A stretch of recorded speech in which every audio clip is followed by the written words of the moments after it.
Okay, folks. So, Chloe, how's it all looking? Yeah, I think we've gained. I think we've got a couple more in, so that's good.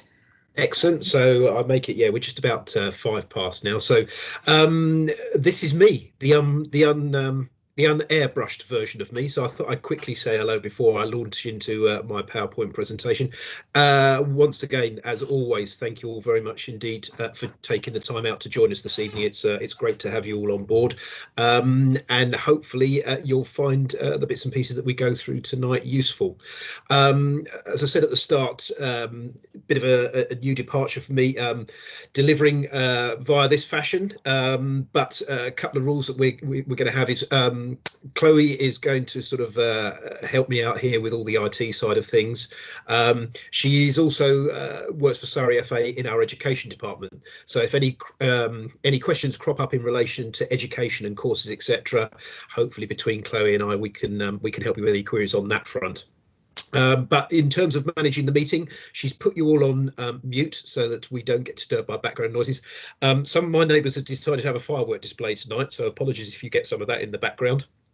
And we'll see how we go from there. So therefore, please, your questions, we're going to manage those via the chat function.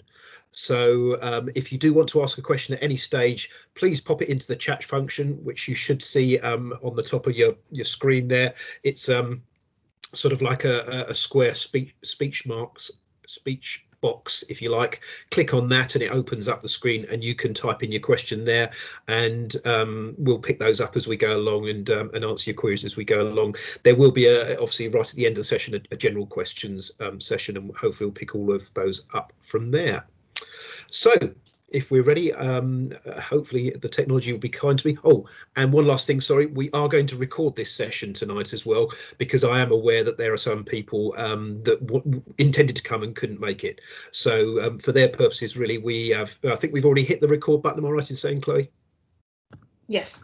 Yeah. So we are recording this. You should have a notification of that again at the top of your screens that we are recording it. So, but as I say, that's just to let you know, so it makes it available for people later on. Okay, good. Okay, as I say, hopefully the technology is kind to me, and we'll do a bit of screen sharing and go from there. Good. Okay. So we're going to start off this evening just with a quick video, and really it's clever little video that's been put together. It's just something simple. It's not on the agenda by any stretch of the imagination, but it's just something for you to be aware of, another resource that you may find useful around safeguarding, and maybe something that you might want to share among your club. Just have a quick look at this.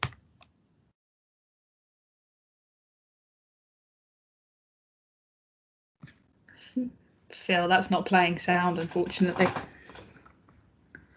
Okay.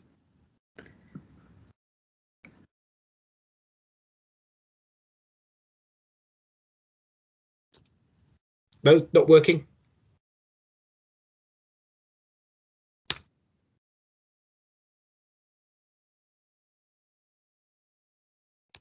Chloe, is the sound not coming out of that? No, it's not. Sorry, no. Apologies, folks, but that's a video. I'll take it to the end so you see the last part of it. It's a clever video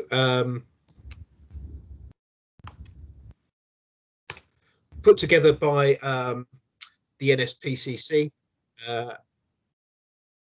And there we go. So they've done a series, the NSPCC, under the banner of Share Aware. They've done a series of cartoon type films that you've just seen there. Unfortunately, you didn't hear it. It was all around sharing pictures, nudes, as our young people call them these days. The dangers of that, the impact of it, and so it's a very clever bit of messaging, which is age specific. They've got various things around keeping your private parts private, etc. If you get a chance and you think, you know, particularly for some of your younger age group children, have a look at Share Aware. As I say, search for it and you'll find those videos either through the NSPCC website or on YouTube itself. But yeah, just something for another resource for you to have a look at. So, as I say, once again, welcome and thank you all for joining us this evening. Just a quick rundown of what we are going to cover this evening. We're going to have a look at training. I did sort of try and give you all an update on that, but we'll cover off what the current training programme from the FA looks like in our COVID-19 times. Make sure that everyone is comfortable with and familiar with the whole game system, because it is a vital tool for us from a safeguarding perspective. And linked in with that, the FA have introduced a new system for instigating and managing the DBS process, which is now much better aligned with whole game system, which brings many advantages to it, not least of which for you as club welfare officers or verifiers, it's a much more streamlined process for yourselves. So we'll go over that for anyone that's not familiar with it. And then finally, we'll look at I'll guide you towards where you can find the FA's best practice guidance and template policies if you're not aware of that.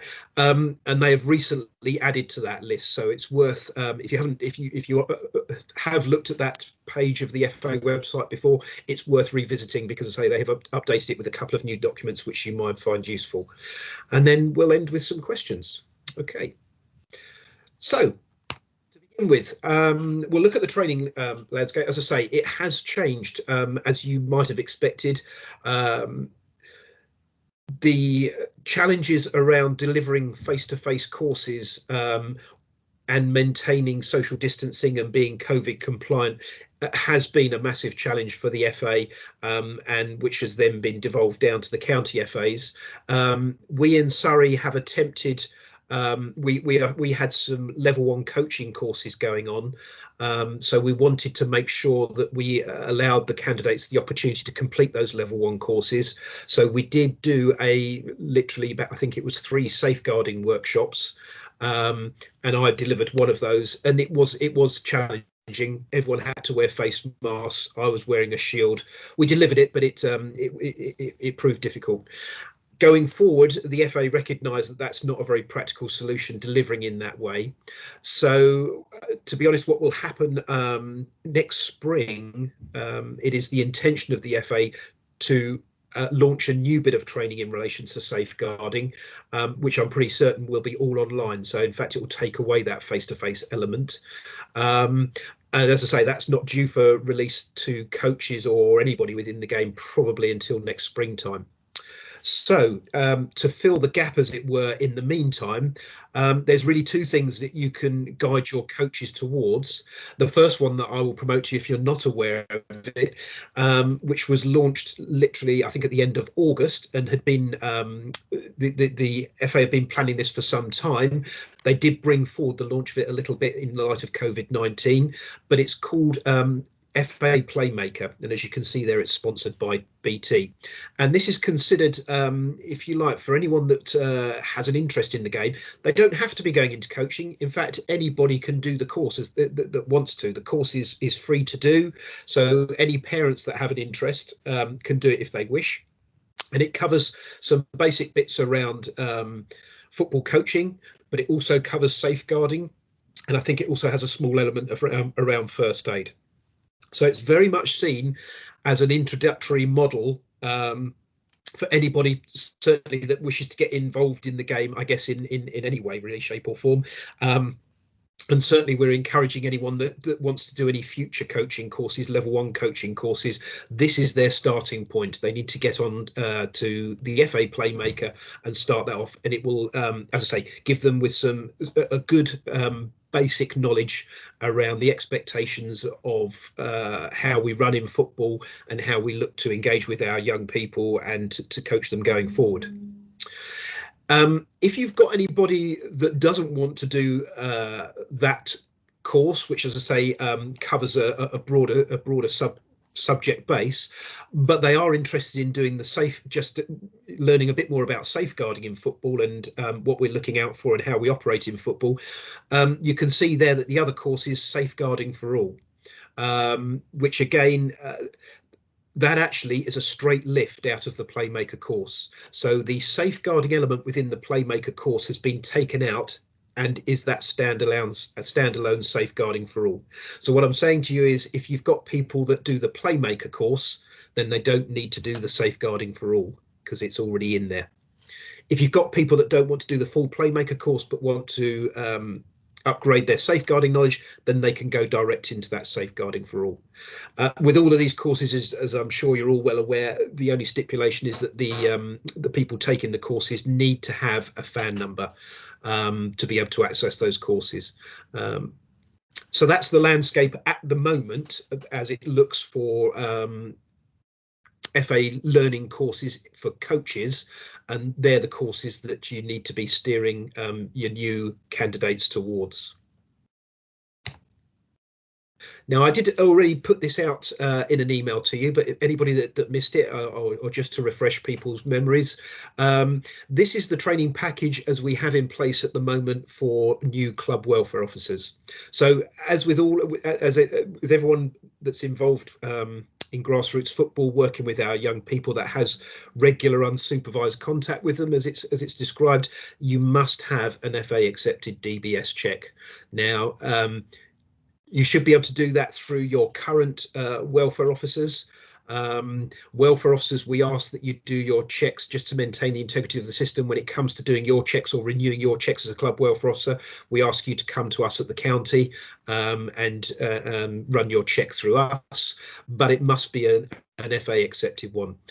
For anyone that is familiar with the update service, i.e. if you have a check with other organisations, it's well worth you signing up to the update service, because the FA do recognise that, and there is a process that we can go through. So for example, you've got your check done in education, so long as you've signed up to the government update service, you can utilise that within the FA, and there is a process within the FA where we can use your check that you got in education through the update service. But that's the most basic thing. No one's, you must have that check in place before you can start the role of club welfare officer. As I said to you before, obviously that safeguarding training would be the next thing, and we would ask, the next thing would be for candidates to attend one of our face-to-face safeguarding workshops. As I've just explained, that's not currently available for you. Those of you that have been involved in football for a little while, if you did a safeguarding children's workshop face-to-face in the past, when you come to renew 3 years down the line, there is an online course which you can do to recertify for that particular qualification. What the plan is around new club welfare officers, people that are coming into the game for the first time, coming into football for the first time, and haven't had the opportunity to do that face-to-face workshop. The idea is that that you as a club let us know at the county, we set up an action plan, and then once we've put the action plan in place, so long as 2 of those building blocks are in place, then we can show a candidate in post as a club welfare officer. And in turn, what will happen is that the FA centrally will identify those candidates, and they will offer them the opportunity to do the online recertification. So instead of doing the live workshop, they'll be invited, people that haven't done that workshop in the past but are going to be welfare officers, they'll be given the opportunity to do the online recertification course, which is a little bit more detailed than the Safeguarding for All course that I highlighted on the previous slide. Then finally, once that's in place, and actually probably I've put the one at the bottom there, the FA online safeguarding for committee members, probably should be higher up the list, because you need to have done that as well. And again, that's a free online workshop which you can access via our website. And then the final piece to bring our candidates fully up to speed to take on the role of club welfare officer is to do a welfare officer workshop. And again, in the past, that was those of you that have done it will be familiar that it was a 3-hour live workshop, and they have now moved that to a virtual classroom, which means that the steer I have on that is that you will have, I think, 2 tutors on that. And you'll be invited into a virtual classroom very similar to this, where it will be done by Microsoft Teams, I believe, because that's the preferred method for the FA. We tend to use Microsoft Teams throughout. It'll be a 2-hour session, and that doesn't include the questions section at the end. So if you like, it's a minimum of 2 hours, and that will cost £25 per candidate. They haven't yet done these, so the first few will be a bit of a trial process, but I'm told they are due to start delivering the first of these virtual classrooms on the 10th of November. As I say, similar to the safeguarding training above, in order for you to be for your candidates to be invited to attend that training, they must be shown on the whole game system as a club welfare officer. So again, it comes back to, you need to contact us at the county FA, tell us that you have an individual that wishes to take on that role.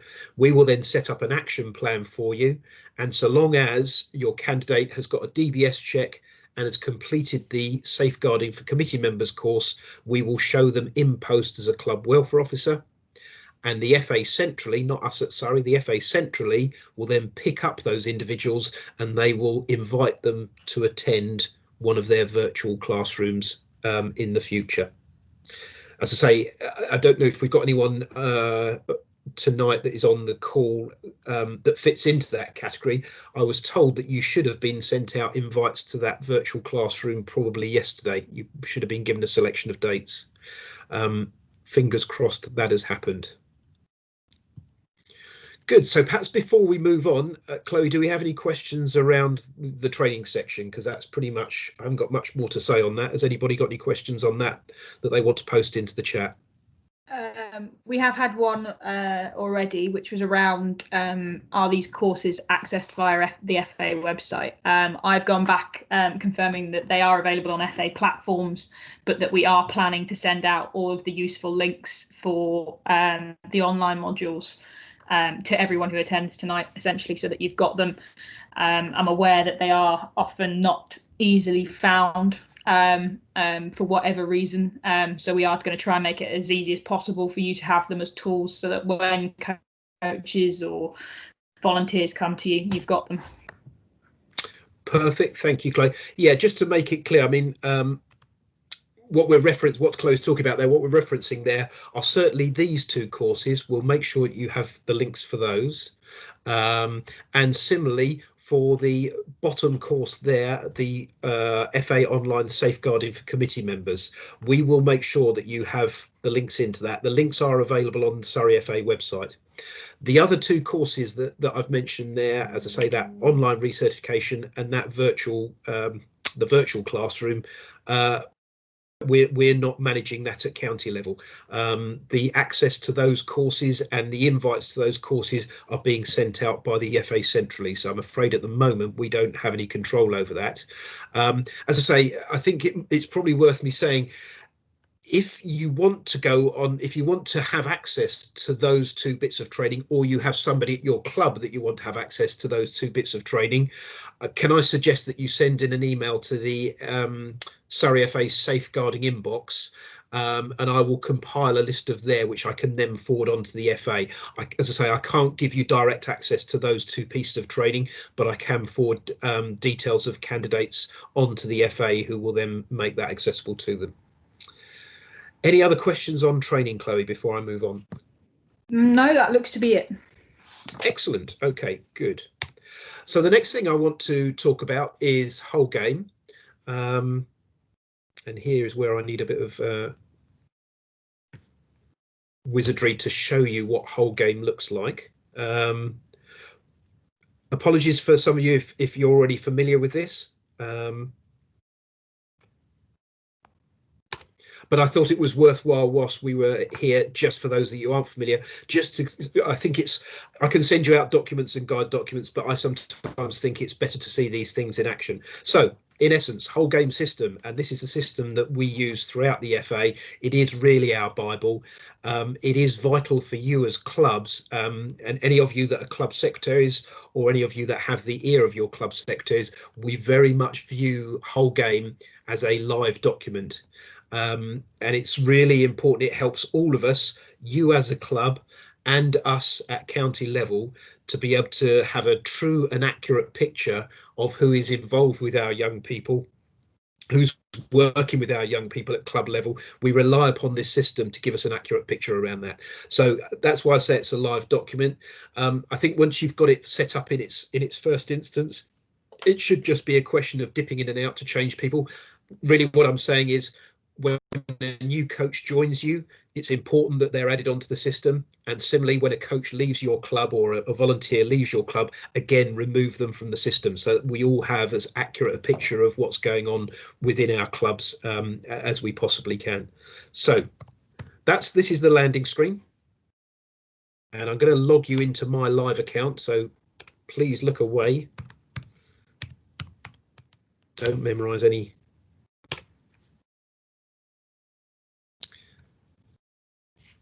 And you'll see when you log in that is your opening page, and you'll see across the top there you've got listed whatever your roles are within your club, and you can see you've got a couple of buttons down the side here,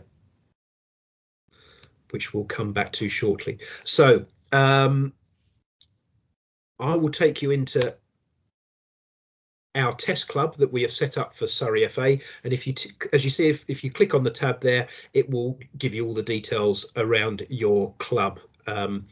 It's worth bearing in mind, if you have more than one role at your club, the system won't show all of your roles.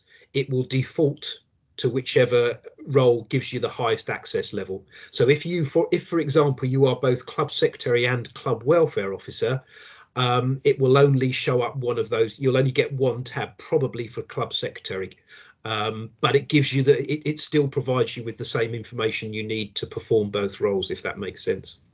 So but what I'm going to sell to you around this system, anybody that's not familiar with it, the key thing for us in safeguarding is, strangely enough, the safeguarding button down the side here. And when we hit that, we will see all the qualifications of all the volunteers within our club. And you can see that, and it gives you details of all their key safeguarding qualifications, and it RAG rates them for you.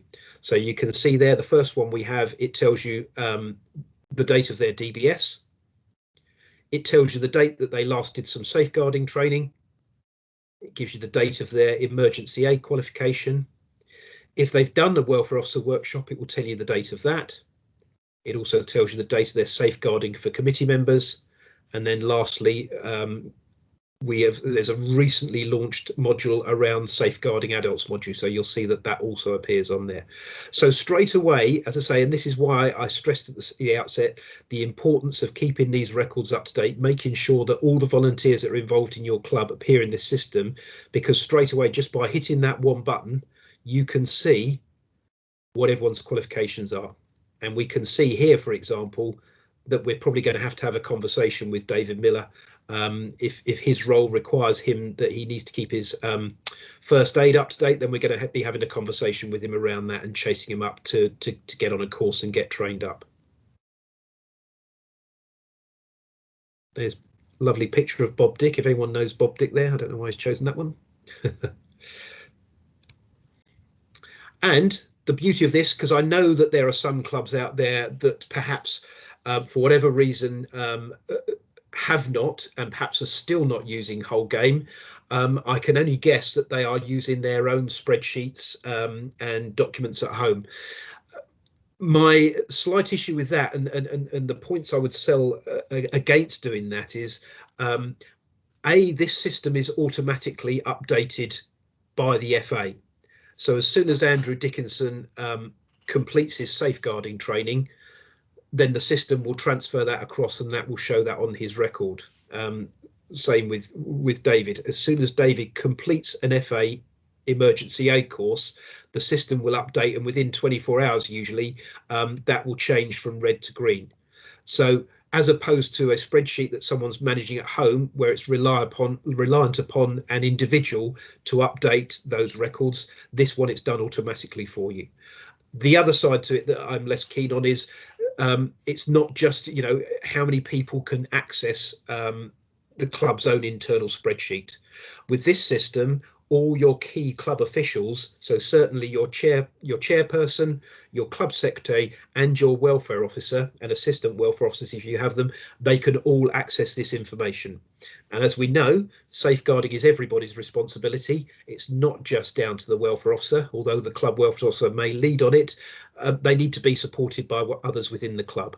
And again, this system allows other people, not just the club welfare officer, to see the picture of what it is with their volunteers, and to make sure that this is properly managed and their volunteers keep their vital safeguarding qualifications up to date. And if you wish, you will see here, if you wish to download it to a spreadsheet, you can do so. You can see, you just click the button there, and that will export all that information. So if for whatever reason you wanted to take it to a meeting, a committee meeting or whatever, then you know, where you haven't got Wi-Fi and you can't access a computer, then as I say, you can export all the information onto a PDF and take it along to your meeting. Okay. So really, it was just to show to those of you that weren't familiar with it, just to what whole game looks like, how to navigate to it, and where you need to go. And you can see there's actually lots of other information which is accessed via these buttons down the left hand side here. But for us, as I say, that safeguarding button is key. I'd be encouraging you probably just to check that sort of once a month, just to see when people, depending on the size of your club, just to see on when people's because as they start to run out, these flags will turn to amber, so you get a bit of a warning, and then eventually before they finally turn to red, as this one has done. So as I say, it is all rag rated, and you get a bit of a run up, and it gives you a bit of a steer as to who you need to contact and who you need to ask to update their qualifications. But you can see there's other buttons down the side there as well, including club officials, team officials, and your teams. And again, you can go into team officials and you can see who you can get a better idea. That the team officials will give you a steer as well around some of their coaching qualifications that they may or may not have. Okay. Any questions, Chloe, have come up around whole game before I move on to the DBS integration? We've had just one around the safeguarding adults module, which I've said will include in our useful links document. I think that is all available through the FA Learning site. Certainly is. Just going to wait and see if there are any more. Yeah, the honest truth is that safeguarding for adults is a relatively new venture for the FA, and we do recognise. I mean, we have always primarily been focused on safeguarding children, our under 18s, but we do recognise actually we have a duty to take into account safeguarding at every level of the game. However, I think it's wise and sensible to point out that if we are, you know, rather than taking on safeguarding across the whole game, which would be a huge task, the FA, the honest truth is the FA have set about doing it in sections, if you like. So primarily what we're concentrating on is we're concentrating on adults in disability football. So you'll see there that, as Chloe's alluded to, and as you see on the screen here, the FA have put together an online safeguarding adults course, which I've done. It's very useful, and you'll see that it focuses primarily on those engaged in disability football. But there are some really subtle differences between the way we manage cases, safeguarding cases, in relation to adults as opposed to children, even down to the fact actually that the categories of abuse do differ quite significantly.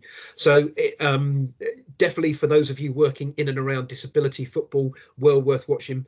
But again, it's well worth doing that piece of doing that course just to broaden your knowledge generally. And as I say, you may even come across those issues, and it might give you some guidance even if you're not involved in disability football. So yeah, well worth having a look at. I've got one more question, Phil. Sure. I think this probably touches a little bit on the stuff you're about to do with the DBSs, but what is the current situation regarding DBS renewals? I understood they had been extended, but it doesn't seem to be the case any longer. Okay, yeah, there was always a time limit on the extension. We'll wait and see if that's what the FA did, because there was an issue obviously with having contact with people during the lockdown period. In essence, what the FA did was any check that expired between the 1st of March and the 1st of October was extended by 1 year. So therefore, anyone's DBS that expired before the 1st of March or after the 1st of October, they have still got to renew. So it was only those people that sat in it. Now, bearing in mind we're going into another period of lockdown, whether that will change again, whether anyone's DBS that expires during this month's period gets extended by a year. I have no information on that, but as it stands, that's how it was, because we were struggling obviously to verify people's documents during that lockdown period. Then those people whose checks expired during that period were given a 1 year's extension. Hopefully that makes sense. One more, sorry. Sure, no, that's fine. Question around whether adults are 18 or 16 plus. I think it comes to sort of whether the FA considered people under 18 to be children still or adults. I think it's under 18, isn't it? It is for all our safeguarding purposes. Anybody under the age of 18 is a child. As soon as they hit 18, they are considered an adult. Good. Okay, so to move on, and it's sort of, whilst we're on this screen, we'll stay on this screen. It's the new process that we have, or that the FA have introduced for doing DBS applications.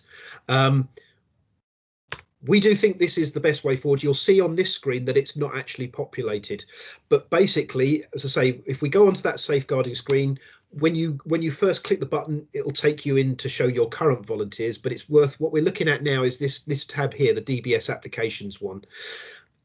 And basically, I'll try and trace this down as much as possible. For those of you that don't know, all FAE DBS checks are administered by a company called GBG Online Disclosures. And what we used to do in the old days was we would log in and out of their site on a constant basis, trying to keep tabs of how an individual's check was progressing, because it has to go through 4 stages before it finally completes. What we've done now, we've linked it in, we've linked whole game in with the GBG computerized system. So instead of our welfare officers having to keep logging in and out of GBG each time to see how a person's DBS check is progressing, it's now shown in here. So you have to sign up to the system, and as you see, this test club hasn't signed up for it, but when you do sign up, all your volunteers will appear in this screen, and I'll show you that very briefly in my current club's setup. But if you haven't signed up for it, the first step to sign up for it is to put in your club's PIN number into that box. Then you hit the update button, and that's you then signed up for that. And what you will see from there, please folks, ignore the names on here to protect the innocent. But if we look in my club's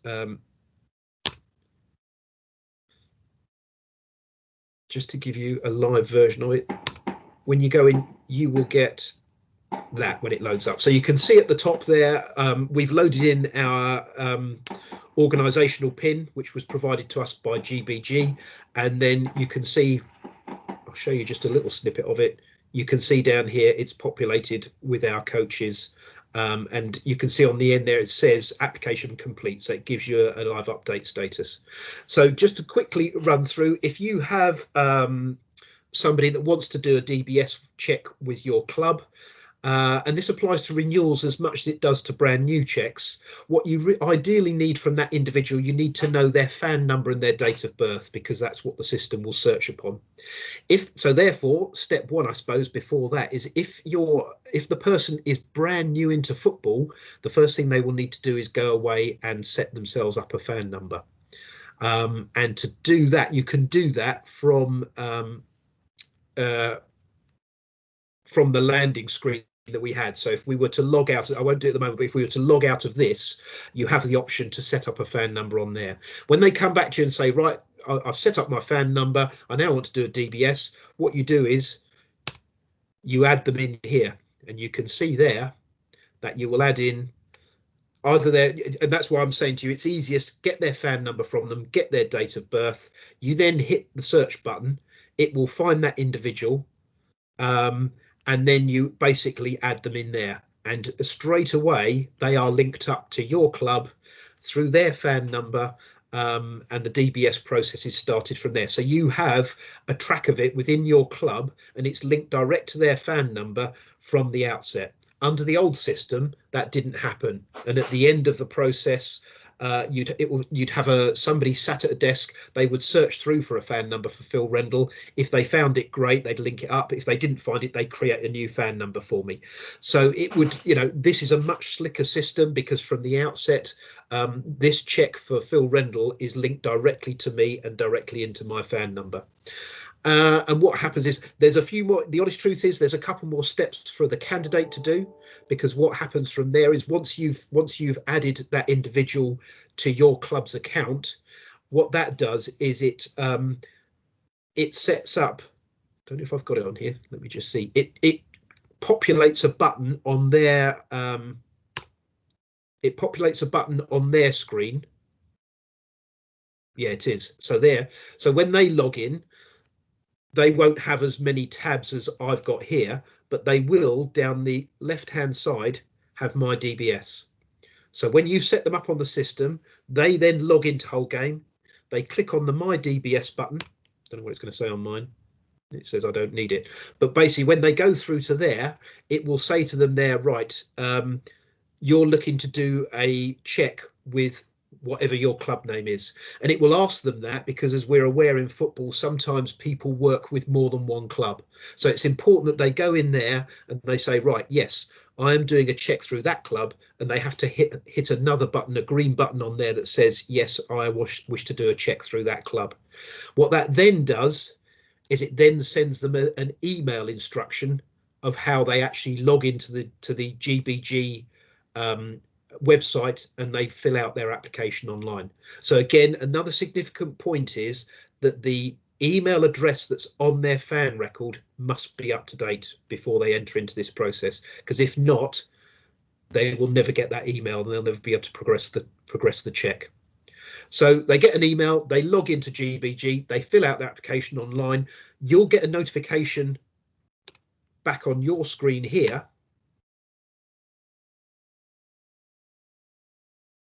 You'll get a notification in here alongside their name saying, it will start off by saying application in progress. And when they've filled out the application and hit the completion button, you'll then get a notification in that end column, the DBS application column there. It will say ID verification required. So it now tells you, without them even contacting you, that you now, as a verifier, you now need to contact that individual, meet up with them and do the document verification process as we've always done in the past. When you've done the document verification process, this is the one and only time that you, as a verifier, need to log into GBG, because you have to log into you can't do the document verification process from this screen. You have to log into GBG, do the document verification, pay for the check as you have done in the past, and then the check moves on. You then, in theory, you don't ever have to log back into GBG again. All you do is you sit and you watch the status update here on your screen, and eventually it will come through saying application complete, green, as that one says, and you now know that that individual is now safe to because it's FA accepted there as opposed to accepted on the GBG thing, which we've had discussion about before. We now know that that individual is safe to work with our young people unsupervised. So that's a very, very quick run through of what the new process looks like. I appreciate if some of that may not make entire sense to you if you've not experienced the old system, but just to make you aware that we do have some guide documents on that.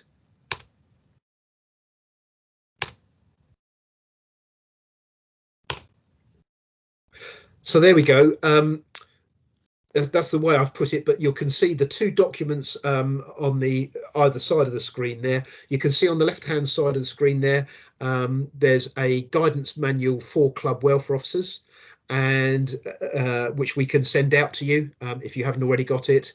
And similarly, the guidance document on the right hand side there, that's the instructions that you would send to your candidates so that they know what to do as well.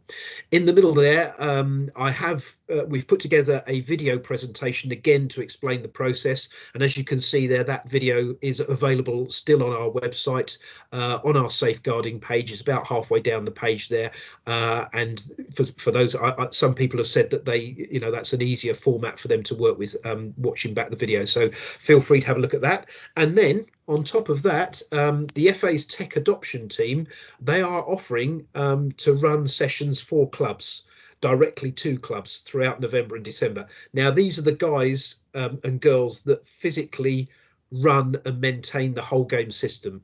So there will be no better experts than these, and it's a really golden opportunity to tap them up, not only just to learn about this process, but also to learn any other, pick up other tips and advice that may assist you in navigating and working through the whole game system. So if you think you've got the time to do that and you think that would be useful for you and people at your club, again, do drop me an email and I will try and set up you to speak directly to the tech adoption team and get them to run through that with you at the same time. Probably bored you to death on DBS integration. Any questions, Chloe, arisen on that? Yes, I'll start from the top. If a DBS is due, if someone is due a renewal, is it possible to opt into the update service and use that to renew for the FA if they have a current one with another organisation? Yes, it should be, so long as they're signed up to the government update service. And the key to that is anyone that's not familiar with it, you only have a small window of opportunity to sign up. You only have 30 days from when you receive your certificate to sign up for the government's update service. If you don't do it within that 30 days, then you're out of the loop. But yes, if your candidate has signed up for the update service, the FA do recognise that, and basically you go in. We have a DBS help desk which is based in Nottingham, so we don't do it at county level, but I will direct you straight to them. The honest truth is it's not an entirely straightforward process, but it is doable. What I will sell to you is that the FA, alongside that, they run their own update service.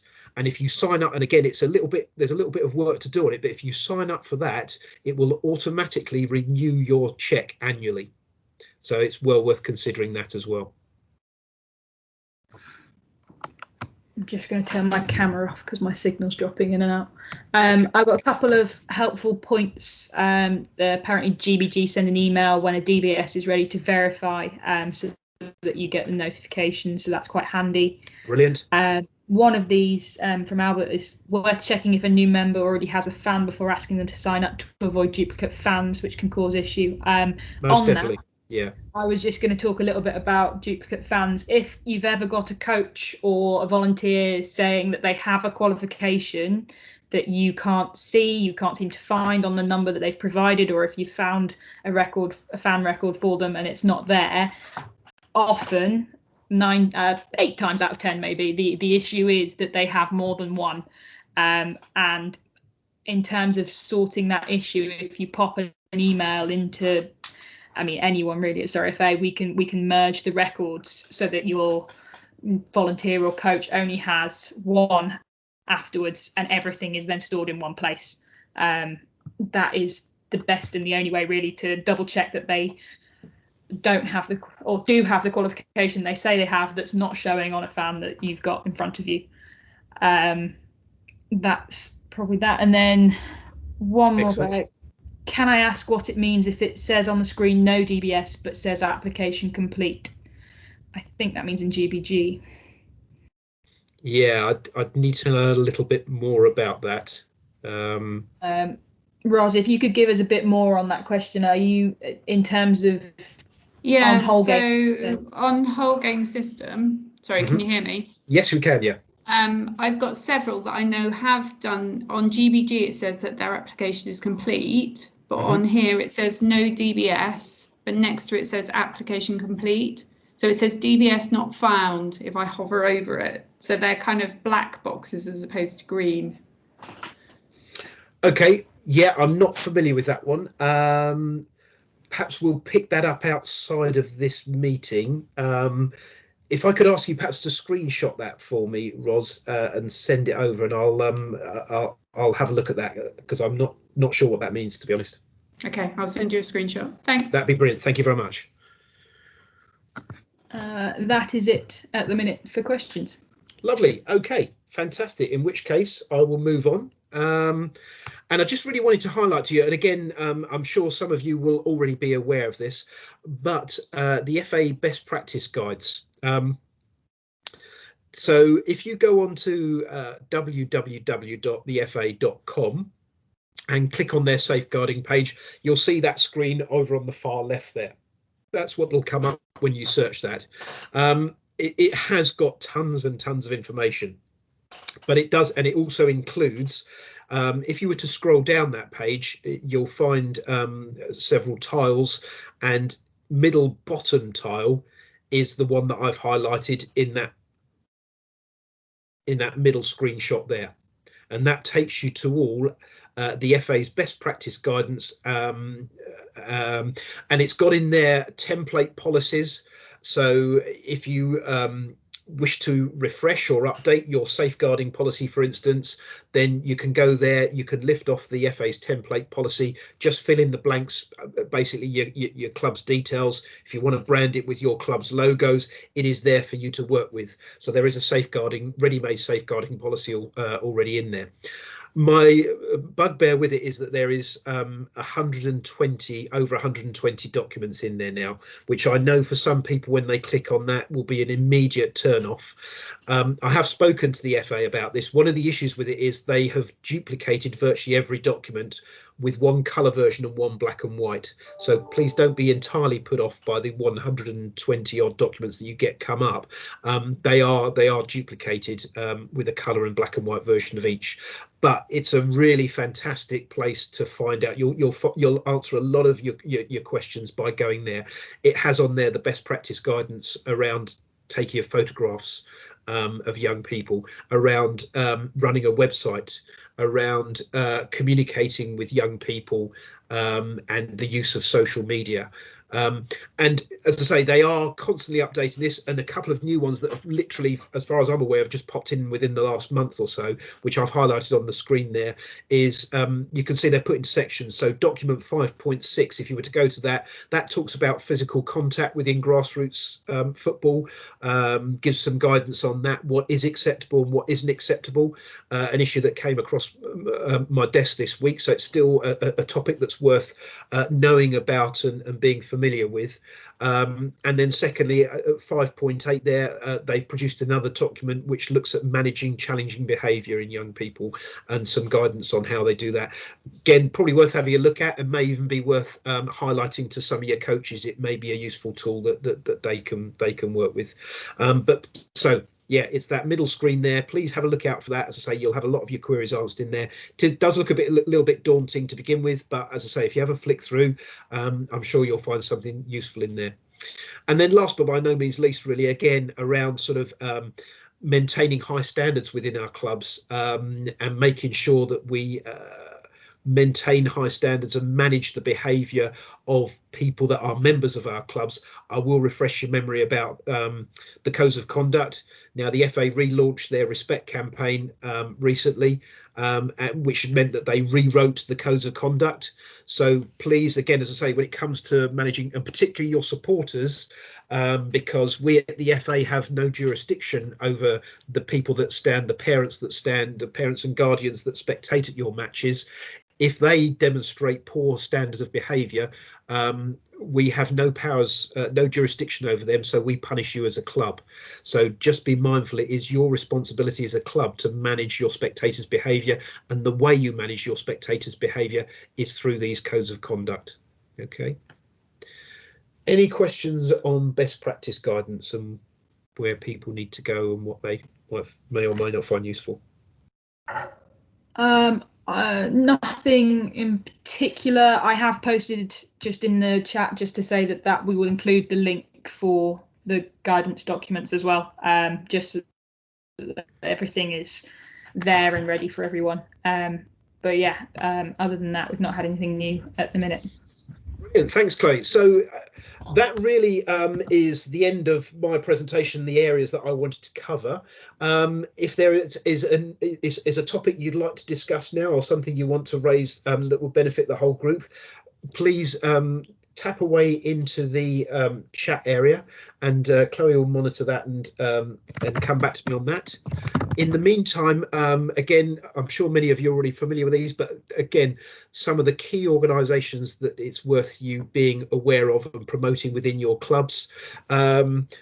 Anybody that's been to any of my workshops in the past, we do have like a small business style card which has got useful contacts on there, and we always promote the NSPCC number. I always say to any of our coaches that come on the courses, if you come across an issue and for whatever reason, time of day or whatever it is, you can't get hold of it, it's something that concerns you, it's not an emergency, but it's something that you want to seek advice on, and you can't get hold of anybody in football, then that NSPCC helpline is a fantastic number to have to hand.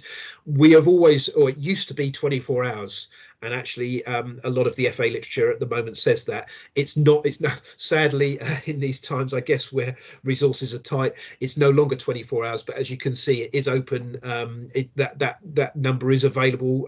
It has people at the end of the line waiting to give guidance and advice Monday to Friday, 8 o'clock in the morning till 10 o'clock at night, and even at weekends 9 till 6. So that's another resource for people within your club if they want some advice around a safeguarding issue. Childline, obviously, always well worth promoting within your clubs, and CEOP, the Child Exploitation Online Protection Unit. Hopefully you've all got the CEOP reporting button appearing on your websites. We actively in football encourage that. That's so that the young people, the idea behind that is, when our young people are online and they're looking at various websites, they may have your football club website open, and if during that they have something, an image or a message that appears on their screen that makes them feel uncomfortable, they can report that immediately by clicking that CEOP report button. So they don't have to come to any of us within football. They can report that that straight away. So that's why we ask you to have that on your club websites, because it's a useful resource and empowers our young people to speak out when they come across something, particularly online, that they don't like or makes them feel uncomfortable. And then the think you know banner that you see there, for those that you're unfamiliar with that, again, a bit like the share aware video that I showed you or tried to play to you at the outset, which was put together by the NSPCC. Think You Know is the education arm of CEOP, and they put together age-appropriate education packages for young people, teaching them how to stay safe online. So well worth checking those out. The sadness is, I think those packages now start from like 4 years old. So there's a package from like 4 to 6 year olds, 6 to 10 teenagers, and there's even a package for adults and parents to learn more about the dangers for our young people when going online, and things that we can do and things we should be looking out for to help keep them safe whilst they're online. Chloe, any questions? Not any questions, just some feedback that just wanted to say that when you get used to using the DBS process through whole game, it really is so much more efficient, so that's good. Excellent. Glad to hear that. We haven't had that much feedback on it, so it's great to hear that positive feedback. We've been using it for some time, and I know the clubs that use it generally think it's pretty good. So yeah, that's great to hear that. What I should add again to that, more. Sorry. I'll go. I was just going to say another comment on whole game being much easier to manage the DBS processes again, and then just got a quick question, but if you were going to add more to it, that can wait. Just on the DBS process, what I should have the message I should have made clear is actually up until very recently it's sort of been voluntary. Let me tell you now that the FA consider this the way forward. So if any of you haven't signed up to that integrated process, we will be actively chasing you to do so. So it's the FA have only notified me of that in the last week or so. It's now pretty much mandatory that you sign up to that process. So if your club hasn't done so, I will be chasing you. Please do so of your own volition. If not, I will be chasing you. Myself and Anne-Marie will be chasing you in the coming months to sign over to that new system. Got a quick question around renewals. Should these be treated as a new application as such? Yeah, they're yes, absolutely. There is no, the term renewal means nothing in terms of how you actually do the check. It's the same check as if you were doing it brand new. So yes, treat renewals exactly the same as you would a new application. The other thing I might add to that is I took you into a screen where you add the person as a DBS applicant. What I should also add is when they've finished, let me take you back into the screen, it might make a bit more sense. So we were in there. Sorry, let's go back to that one. And there. Can you see my screen, folks?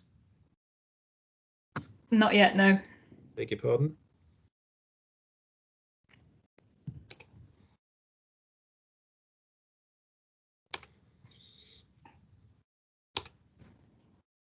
Can we see that? Yes. Good. Okay. So when we were in there, we saw that we added the official in here. You add people in there. Oh, it might sound really obvious. You add people in there when they come to do their DBS checks. When their DBS check has finished, I'm afraid that the system doesn't automatically move them over to show them against a team. So when they've completed their check on there, assuming that they are new to your club, you then have to add them in here. You'd add them in team officials. So I don't think this is working because this is only a test club, but you'd add them in there. You'd add them as an official. So just because they're showing up in the DBS screen, that doesn't assign them to a team. You have to then physically go into another part of the system to then show that person aligned to a particular team. Does that make sense?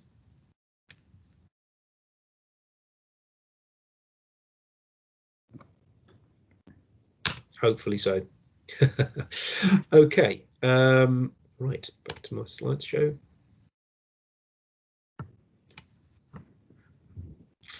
No. We have confirmation that yes, it does.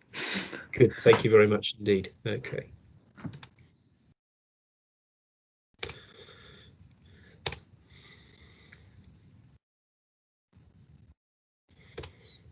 Okay, folks.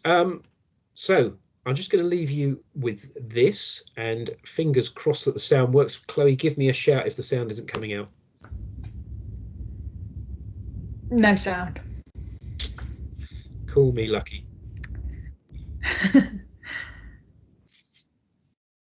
Although this one does appear to have subtitles.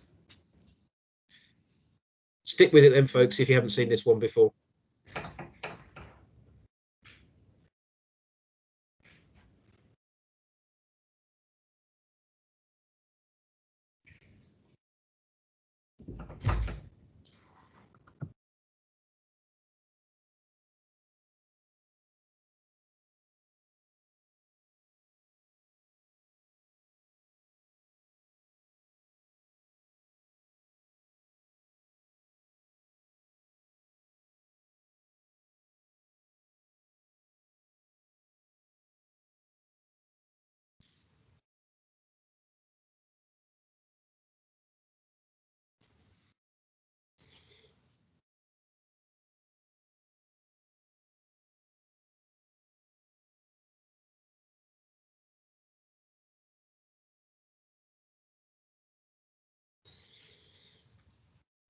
So, folks, that's, as I said, the FA relaunched their Respect campaign. Previously, we used to have videos of Ray Winstone being the shouting, screaming, horrible spectator on the touchline. They've refocused, as you can see, the emphasis there. Hence, we've, the latest Respect campaign is hashtag we only do positive.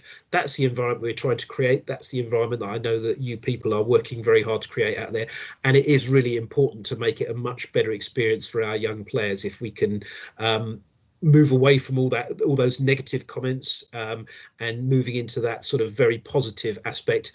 I've even had feedback that some of our young referees